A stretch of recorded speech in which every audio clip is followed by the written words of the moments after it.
Winter at St. Olaf College. Each year seemingly more brutal than the last. Some years with over 80 inches of snow and with wind chills in the -50s. While the native plants and animals seem well equipped to deal with these frigid temperatures, the students are less so.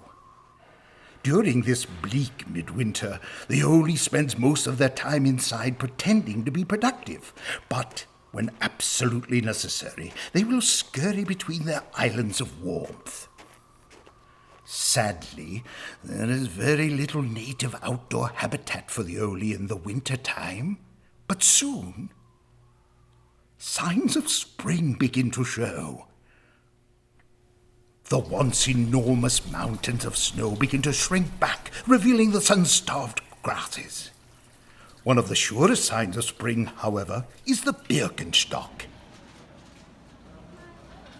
And despite the presence of snow and temperatures barely above freezing, the brave Oles deploy their trusty sandals as they begin to retake their outdoor habitat. They must be confused, however, as they don't seem to notice the temperature or the snow. Suddenly liberated from the confines of the indoors, the students explore the surroundings by basking and prancing about.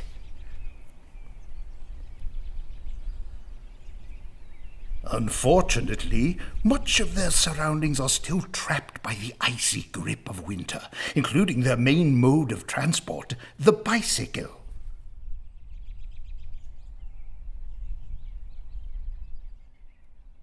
But all the while, it's clear that progress is being made towards spring.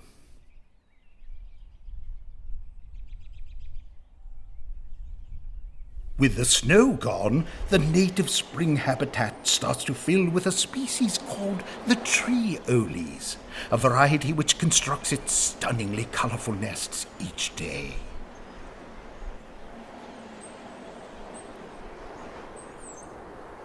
Meanwhile, the athletic Oles begin to stretch out and explore this new territory while also relearning their abilities. Some more effectively than others.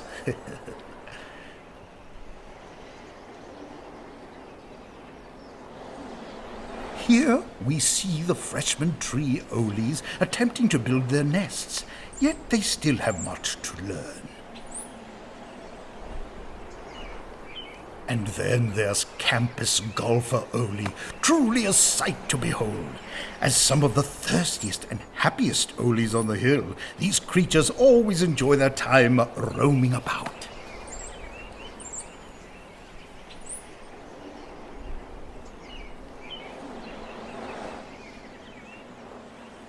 Now freed from the snow, the Ole has regained access to its bicycle.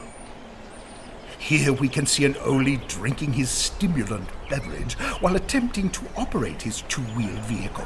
What a social one he is, too. But the bicycle is not the only wheeled transport available. The spring shows much promise, but the Minnesotan weather is fickle. And Old Man Winter descends once more with a renewed fury. The bicycles are once again trapped. The tree Oles and all the rest are forced to retreat into their winter habitat. Behaviors and attire.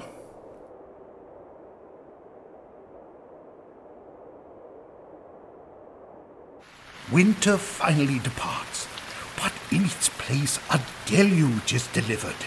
The Ole seems to be just as fragile to these conditions as the snow and exhibits the same scurrying behavior between buildings as can be seen in the throes of winter. With time, however, the incessant downpour also passes. Spring rears its head once more, and like clockwork, myriad types of Oles emerge to stretch out and take in the springtime sun.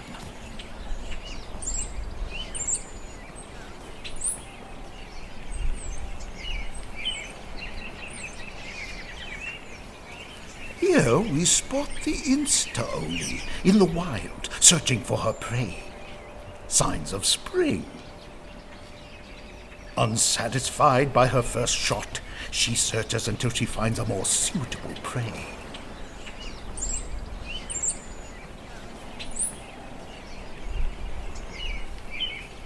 At this point, many Oles begin to feel that their academic tasks and concerns are far less important than they had previously believed, and they even begin to socialize. Spring marches on.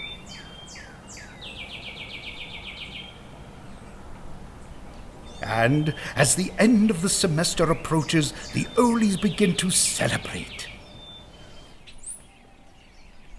Sometimes it's the simple things. They congregate en masse, and by now it is clear that spring has officially arrived.